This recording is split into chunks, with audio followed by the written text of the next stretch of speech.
Bom, gente, é que às vezes os grandes desafios do país não estão nas manchetes políticas, mas dentro de casa, no silêncio das famílias. Hoje o Brasil vive um processo acelerado de envelhecimento da população. E com ele crescem doenças neurológicas que exigem atenção, informação e políticas públicas. Entre elas, o Alzheimer, que já afeta milhões de brasileiros e coloca pressão sobre o sistema de saúde, a economia e a vida de quem cuida. Para nos ajudar a entender esse cenário, os avanços da medicina e os caminhos possíveis para o país, a gente conversa hoje com a doutora Elisa de Paula França Rezende, neurologista e coordenadora do Departamento Científico da Academia Brasileira de Neurologia. Seja muito bem-vinda, doutora. Olá, boa noite, pessoal. Obrigada pela oportunidade.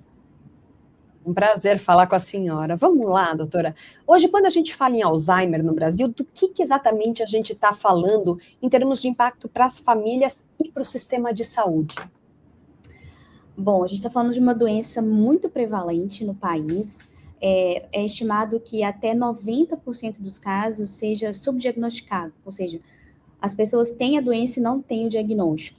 Então, muitas vezes as pessoas estão em casa, justamente ficando mais esquecidas, precisando de ajuda para fazer as tarefas, e às vezes a família não leva ao médico, e isso não é diagnosticado. E quando a pessoa já tem uma dependência maior, já começa a ter alterações comportamentais, é que o diagnóstico é feito, aí realmente o impacto é muito grande para a família, alguém tem que parar de trabalhar para cuidar dessa pessoa.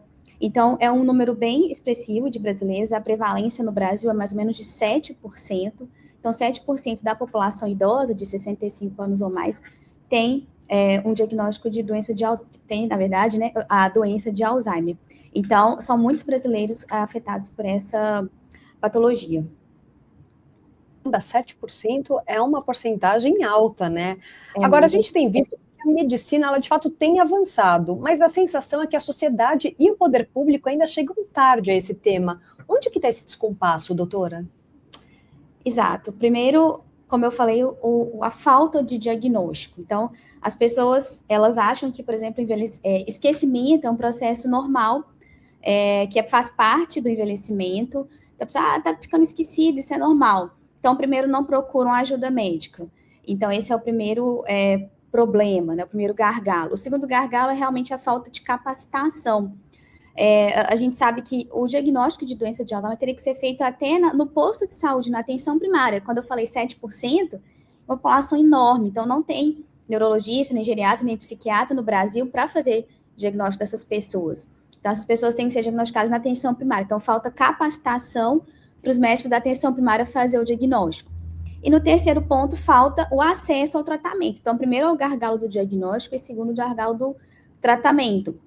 Então, além das medicações, algumas medicações estão disponíveis no Sistema Único de Saúde, então isso é um grande avanço do nosso país, mas a gente tem um tratamento que a gente fala que é não farmacológico, que são terapias, fisioterapia, fonoaudiologia, terapia cognitiva, terapia ocupacional, tudo isso não é coberto pelo Sistema Único de Saúde. Então, realmente, a medicina avança, tem vários tratamentos importantes nessa área, medicamentosos também, a gente sabe que avançou muito esses últimos 2 anos. Na linha do diagnóstico, então, a gente não tem disponível também no Sistema Único de Saúde o melhor diagnóstico que a gente chama de padrão ouro, que é justamente identificar a proteína do Alzheimer no sangue e no líquor. A gente não tem isso também no Sistema Único de Saúde, então a gente não tem esse acesso a esses avanços ainda na população em geral. Então, tem um gargalo nas famílias perceberem os sintomas, nos médicos estarem capacitados e os outros profissionais de saúde também a fazer o diagnóstico e também no sistema público de oferecer os melhores tratamentos.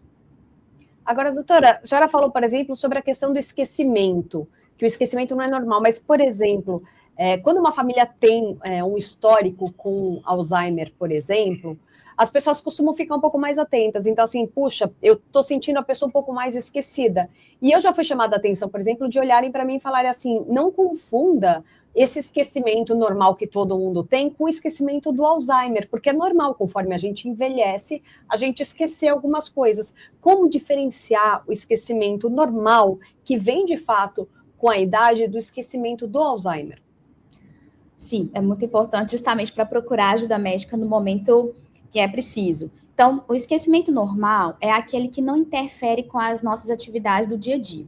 Então, por exemplo, a pessoa consegue trabalhar, todos nós hoje em dia estamos esquecidos, porque a gente está recebendo muita informação, muitas tarefas, fazendo várias tarefas ao mesmo tempo, e isso realmente está desencadeando um esquecimento geral, mas é um esquecimento por falta de atenção. Então, é aquele que a gente vai, por exemplo, a um cômodo, esquece o que ia fazer lá, abre a geladeira, esquece o que ia pegar. Por quê? Está pensando em várias coisas e fazendo outras também ao mesmo tempo. Então, não está prestando atenção no que está fazendo. Esse esquecimento é normal. Agora, o esquecimento da doença de Alzheimer é aquele que interfere nas atividades. Por exemplo, a pessoa começa a perder prazos no trabalho. Ela esquece de pagar contas e começa, por exemplo, ter a conta de água, conta de luz. Ela começa a perder ali, a água é cortada, a luz é cortada. Esquece de pagar o aluguel várias vezes. Esquece um compromisso. Às vezes tinha marcado ali um médico, vai no dia errado. Então, quando começa a impactar na funcionalidade, a pessoa, por exemplo, dirigir, ela começa a bater o carro, esbarrar o carro, vai fazer uma compra, chega lá, não sabe o que tem que comprar, volta com os itens errados, começa a confundir troco. Esse tipo de esquecimento que é o esquecimento da doença de Alzheimer. Quando a pessoa anota, também hoje em dia a gente tem que anotar praticamente tudo, senão a gente vai esquecer. Então, usa a agenda, anota no celular, põe lembrete e lembra daquele lembrete, isso é normal. Agora, quando a pessoa, mesmo anotando, colocando o lembrete no celular, e isso, depois ela acaba perdendo aquele compromisso, mesmo com a ajuda a gente chama de auxílio, né? Um lembrete, uma agenda, aí a gente fala que esse esquecimento não é normal. Doutora Elisa, aqui é Germano. Deixa eu lhe perguntar uma coisa. A doença é tão grave que na semana passada a Anvisa aprovou um medicamento chamado Leqembi, com um princípio ativo lecanemab, né, que ajudaria no tratamento do Alzheimer. Os médicos lá da Academia Brasileira de Neurologia, onde a senhora tem posto lá, ela conhece esse medicamento, já começaram a medicar alguém com esse remédio alternativo. Dizem que ele não cura, mas ele pode retardar, né, esse declínio cognitivo do paciente. Sim. O que a senhora acha que esse remédio pode... Ele já está no mercado, ele pode ajudar? Bom, a Academia Brasileira de Neurologia, já sabendo da possível chegada desses medicamentos no ano de 25, 26, publicou uma recomendação que foi feita uma conjunção de vários neurologistas, psiquiatras, geriatras, justamente colocando como usar esses medicamentos de forma correta. Então, a gente chamou isso de recomendações. Então, um artigo científico está publicado da Academia Brasileira de Neurologia sobre como usar esses tratamentos, que é o lecanemab, esse que chegou agora, e já existe um outro aqui no Brasil, que foi aprovado ano passado, em junho, que é o donanemab. O que é diferente desses dois medicamentos? Eles atuam numa outra via. A gente sabe que os medicamentos que existem hoje, que inclusive são fornecidos pelo SUS, como eu mencionei, eles atuam nos neurotransmissores, quer dizer, nas substâncias que estão faltando no cérebro da pessoa que tem a doença de Alzheimer. E esses medicamentos, eles também retardam a doença, eles diminuem um pouco a progressão da doença, mas eles não curam também e não melhoram a memória. Esses dois que chegaram agora, a gente chama de terapia anti-amiloide, que é o donanemab e o lecanemab. Eles são anticorpos, eles são substâncias que chegam no cérebro e retiram uma proteína que está associada à doença, que chama proteína beta-amiloide. Então, é como se ele removesse aquela proteína do cérebro. E a pessoa continua com a doença de Alzheimer no cérebro, no sentido que os neurônios, eles continuam degenerando. Infelizmente, a gente não chegou ainda na cura. Mas essa perda funcional, ela é menos acentuada também, ela é mais lenta. Então, é um tratamento novo, um tratamento que tem esse novo mecanismo de ação, a gente não tinha isso antes, agora a gente tem. Por muitos anos, esse tratamento ele não deu certo, então a comunidade científica era muito cética em relação a esse tratamento, mas esses dois casos, né, o lecanemab e donanemab, se mostraram realmente eficazes no sentido de retardar a progressão da doença em mais ou menos ali 25%, 30% do tempo. É o tempo que a pessoa ganharia antes de piorar, progredir, vamos dizer.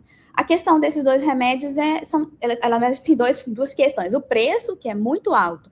Quando a gente fala de 6%, 7% da população, né, a gente sabe que não é todo mundo que vai ser indicado, porque só nos casos muito leves, nas pessoas que já estão na fase avançada, não é indicado esse tratamento, mas mesmo os casos leves são muito frequentes. Então, seria um custo muito elevado ao sistema de saúde. O outro problema são os efeitos colaterais. Então, a gente sabe que tem 2 efeitos colaterais graves, que são edema cerebral e hemorragia cerebral, como se fosse AVC. Então, a gente tem que indicar muito bem esse tratamento, sabe, fazer exames, ressonância de crânio tem que ser feita mensalmente, nesses casos desses 2 remédios. Então, não é um remédio assim que a gente dá um comprimido e resolve, né? Isso é um remédio na veia, feito venoso. Então, a pessoa tem que ir para o hospital, tomar esse remédio e vai para casa. Tem que fazer esses exames periódicos para ver se não está tendo esse efeito colateral. Então, é um remédio complicado de ser usado. A gente, né, a academia está bem ciente disso, inclusive emitiu essas recomendações justamente para não ser mal usado, porque se ele for mal usado, pode acarretar até a morte de algumas pessoas. Então, a gente tem que tomar muito cuidado com esse novo tratamento. A senhora disse, inclusive, que é muito caro quanto? Olha, eu não é muito caro. Oi? Achei que tinha alguma pergunta. É um valor alto, por exemplo, seria mais ou menos em volta de R$150 mil por pessoa, o tratamento todo. É um valor muito elevado, para se pensando em sistema de saúde. Agora, doutora, muitos especialistas dizem que uma das formas de você amenizar o Alzheimer seria você fazer com que a pessoa doente lesse mais, fizesse cursos de outras línguas. Como é que é essa forma de você mitigar a doença ou de retardar a chegada dela? Isso existe na prática mesmo ou é um mito? Não, existe sim. Inclusive, não só na prática, como evidências científicas robustas, mostrando que até 48% dos casos de doença de Alzheimer poderiam ser evitados no Brasil, se 14 fatores de risco fossem controlados. Então, se a gente conseguisse eliminar do Brasil 14 fatores de risco, a gente não teria 48% dos casos. É um número muito expressivo. Então, a gente tem que trabalhar nisso. Alguns fatores de risco são baixo nível educacional. Então, a prevenção começa lá na escola, lá na criança. Então, melhorar o nível de educação dessas crianças. Outros fatores de risco de saúde, como hipertensão, tabagismo, diabetes, depressão não tratada, baixa acuidade auditiva, trauma crânioencefálico de repetição, isolamento social, poluição, sedentarismo, obesidade. Então, são fatores que se necessitam de políticas públicas para serem controlados, vamos dizer. Acesso aos remédios de diabetes, de depressão, psiquiatra, tratamento psicológico, políticas públicas para acessar trabalhos que no Brasil, inclusive, são bem eficazes. A gente fala até a coisa assim, calçada para as pessoas fazerem uma caminhada. Então, a gente, às vezes, recomenda exercício físico para uma pessoa que não tem condição de pagar uma academia, mas também ela não tem uma passeio que ela possa fazer uma caminhada. Então, esse tipo de política pública é muito importante para prevenção. E também quando a pessoa já está com a doença, isso também já é provado, quando a pessoa já está com sintomas, ela se manter com a mente ativa. Então, a gente brinca, palavras cruzadas, mas não só isso, qualquer estímulo cognitivo que não seja celular e televisão, então, aprender uma nova língua, ouvir música, jogar baralho com o neto, ler livro, fazer palavra cruzada, igual eu falei, exercícios de lógica, tudo isso ajuda a pessoa a retardar a progressão da doença.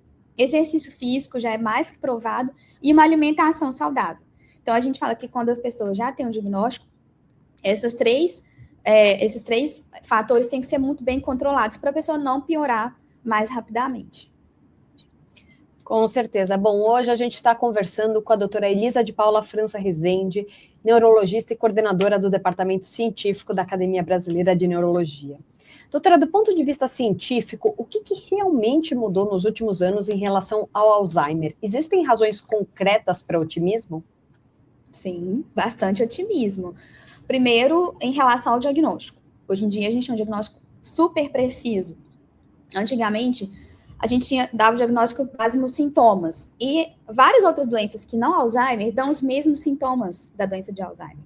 Então, era difícil, às vezes, a gente saber se era doença de Alzheimer. Às vezes, confundia com outros tipos de demência, até problemas mais clínicos, como problemas da tireoide, depressão. Então, hoje em dia, a gente tem um paciente que tem os sintomas da doença de Alzheimer, a gente faz o exame específico que chama biomarcadores. Esse exame ele só é alterado em pessoa que tem doença de Alzheimer. Em alguns outros casos, tem uma certa convergência ali, mas a gente está vendo exames cada vez mais precisos. Então, em termos de avanço, estão muito precisos, e hoje em dia tem até a possibilidade de fazer o exame no sangue. Isso é um avanço muito grande. Ainda falta uma validação, principalmente na população brasileira, para saber se realmente esse teste do sangue é válido na nossa população, mas no mundo, esse exame do sangue já está bem estabelecido. Então, o primeiro avanço em relação ao diagnóstico. Hoje em dia é preciso. Eu posso ter 99% de certeza que é doença de Alzheimer se eu faço esses exames, baseado nos sintomas da pessoa. O outro avanço realmente é no tratamento. A gente sabe que esses dois que chegaram no Brasil agora, eles não são cura, mas eles estão abrindo o caminho para um tratamento modificador de doença. O que é isso? É eu realmente tirar as proteínas que estão causando o problema no cérebro. Tirar a beta-amiloide ainda não resolveu, mas a gente sabe que tirar outras proteínas, como a proteína tal, tem a chance de resolver. Então, os estudos estão avançando nessa linha, inclusive combinar as duas terapias. Existem algumas etapas de estudo para serem completadas, mas em breve a gente vai ter, sim, notícias mais promissoras e mais otimistas em relação à cura da doença. Sim, esperamos. Agora, quando a gente fala de novos medicamentos, qual a expectativa real para os próximos anos e qual que é o limite entre esperança e promessas precipitadas? Olha, real, nos próximos anos, são essas duas terapias que eu falei, anti-amiloide. O que vem, assim, em breve? Essa terapia ser mais segura, como eu falei, ela tem o risco de ter AVC, ter sangramento cerebral, edema. Então, as terapias, elas vão ficar mais seguras, não vão ter mais esses efeitos colaterais. E elas vão ser mais fáceis de serem administradas. Então, em vez de ser endovenoso, vai ser subcutâneo, eventualmente até uma medicação oral. Então, esse vai ser o avanço nos próximos poucos anos, vamos dizer assim. Isso, assim, bastante concreto. Em relação a gente, né, observar isso na prática, não está longe, né? Então, assim, essas duas medicações foram aprovadas ali na Europa, nos Estados Unidos, há menos de um ano. O lecanemab já tem um tempo mais, demorou um pouco mais no Brasil, mas o donanemab, menos de um ano nos Estados Unidos, Europa, Brasil. Então, assim, os tratamentos estão chegando, o diagnóstico também, como eu disse, esse do sangue já chegou no Brasil, então, assim, já são... As inovações estão chegando. A dificuldade é a implementação em larga escala, em relação, por exemplo, ao SUS, aos tratamentos que a gente pode fazer para a população em geral. Doutora Elisa, me diz uma coisa, a doença, o Alzheimer é uma doença em que muitas vezes a família sofre muito, porque ela precisa de ter cuidadores específicos, a pessoa muitas vezes acaba definhando muito, os custos são muito altos de manter essa estrutura, né, porque alguém precisa parar de trabalhar, é um cuidado muito intensivo. E aí a gente conhece casos em que a família acaba, não toda a família, mas há famílias assim, que acaba depois internando essa pessoa numa clínica particular, que também é muito caro, e a pessoa idosa ali com a doença acaba se sentindo meio marginalizada desse processo familiar. Como é que a senhora vê esse drama social que as famílias enfrentam com esse tipo de problema? Eu não gosto de chamar de drama para começo de conversa, porque eventualmente realmente as pessoas têm que institucionalizar, quer dizer, é difícil para um filho, uma filha, ou às vezes até os pais, cuidarem das pessoas, né, que estão com a doença de Alzheimer, pararem de trabalhar eventualmente, e tem a sobrecarga emocional. Você vê aí a criança, fica à vontade, viu? Que eu tô vendo que a senhora tá até... Mas tá com o papai aqui, pode ficar tranquilo. Sua filha está ocupando dos seus cuidados. Não, tranquilo. Papai tá acalmando a criança, pode ficar tranquilo. Mas, então, eventualmente, as pessoas têm que institucionalizar, né? E realmente não tem isso para a população, né? Então, assim, é muito caro. Então, para quem tem essa oportunidade, é bem caro. Quer dizer, quem pode pagar é caro. E algumas pessoas não podem pagar e também não pode parar de trabalhar para cuidar. Então, eu vejo o drama mais no sentido, assim, de quando a pessoa não tem nem oportunidade de colocar numa instituição, né? E aí, também não pode parar de trabalhar para cuidar. Eu acho que é o maior drama, assim, de quem vai cuidar dessa pessoa. E a sobrecarga emocional. A gente tem pouco recurso para as pessoas que cuidam, né? Então, assim, no posto de saúde, deveria ter, assim, grupos de apoio a cuidadores, para as pessoas poderem diminuir um pouco a carga, para elas poderem cuidar melhor dessas pessoas. E, inclusive, alguns lugares do Brasil até tem uns programas de cuidado. Então, assim, cuidadores fornecidos até pelo governo, que ajudam esses cuidadores familiares para poder, às vezes, eles poderem ter uma atividade que eles possam fazer para poder diminuir um pouco essa carga. Mas é um problema sério, sim. A gente vai falar de tratamento, esse tratamento inovador está chegando, mas tem que lembrar também dessa carga aí do cuidador e da família, assim. Doutora, além do Alzheimer, há outras doenças degenerativas, né, da mente aí que também preocupam, né, como a hidrocefalia e outras doenças. Existem outros problemas neurológicos que são muito preocupantes para a saúde pública? Sim. A segunda causa de demência no Brasil chama demência vascular, que ela é causada por hipertensão, diabetes e AVC. E é de uma doença também que também não tem cura. Esses tratamentos não conseguem ajustar não conseguem tratar essa doença. Ela vem, às vezes, junto com a doença de Alzheimer, mas ela seria totalmente evitável. Então, se controlasse hipertensão, diabetes e evitasse o AVC, que até 90% é evitável, a gente não teria essa doença. Então, assim, é uma doença degenerativa que precisa aí de controle, e é grave, muito frequente no Brasil, é a segunda maior causa, e precisa também de controle de saúde para evitar.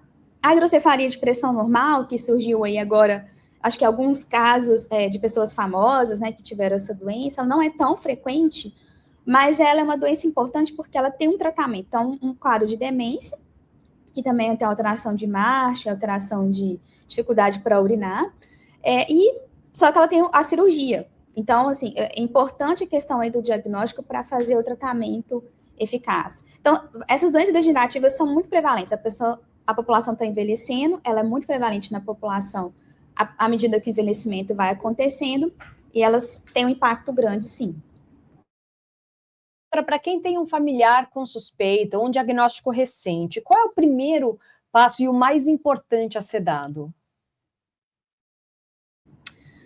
Suspeita, a primeira questão justamente é procurar ajuda médica, né? Então, ir a um profissional, fazer o diagnóstico ali, provavelmente vai ser pedido exames, né, para identificar se é a doença de Alzheimer mesmo, igual eu expliquei, ou tem algumas outras causas de problemas de memória. Quando já tem um diagnóstico, procurar ajuda, né? Então, existem grupos de apoio, Facebook, WhatsApp, hoje em dia tem tantas redes sociais, e cada rede social tem os seus grupos de apoio. Tem grupos de apoio também em organizações não governamentais, né, como a Rede de Alzheimer do Brasil, que consegue também dar um apoio para a população. Ler livros, né, estudar sobre o assunto, se capacitar ali para poder cuidar, porque não é uma tarefa fácil, e tentar manter esse estilo de vida saudável. Então, manter o exercício físico, a mente ativa e a alimentação saudável. A gente fala em atividade física, que tipo de atividade física é fundamental para ajudar nesse caso? Porque muita gente acha, por exemplo, conheço pessoas que falam, eu nunca treinei a vida inteira, então vou continuar assim, ou então, eu vou fazer só uma caminhadinha, ou vou fazer musculação. A gente entende que hoje diferentes exercícios servem para diferentes finalidades. Nesse caso, que tipo de atividade seria fundamental? Os estudos mostraram que a melhor atividade é a atividade aeróbica. Então, é caminhada, natação, hidroginástica, alguma atividade que tenha esse estímulo cardiovascular, né? Estímulo cardíaco mais vigoroso, vamos dizer assim. Os treinos de resistência são interessantes, sim, como musculação, mas mais para prevenir a questão que a gente chama de sarcopenia, que é aquela perda da massa muscular. Mas para melhora cerebral, são as atividades aeróbicas que são melhores. Maravilha. Agora, se o Brasil tivesse que tomar uma decisão estrutural agora, para se preparar para esse cenário, para poder ajudar de fato mais pessoas, cada vez mais, qual seria a prioridade absoluta? Absoluta, eu acho que é o diagnóstico. Porque se 80% das pessoas estão sem diagnóstico, imagina o tratamento. Então, capacitar as pessoas, os profissionais de saúde, para fazer o diagnóstico e preparar para o tratamento. Então, para dar acesso a essas terapias não medicamentosas e a prevenção, que também, se a gente conseguir prevenir os casos, a gente consegue reduzir o número de pacientes. Pode falar para esse bebê gostoso que a gente já está liberando a mãe dele aí, porque, afinal de contas, o Alzheimer não é só uma questão médica, né? É um desafio social, econômico e humano que exige planejamento, ciência e políticas públicas. Eu acho que informação e diagnóstico precoce fazem a diferença para quem adoece e principalmente para quem cuida.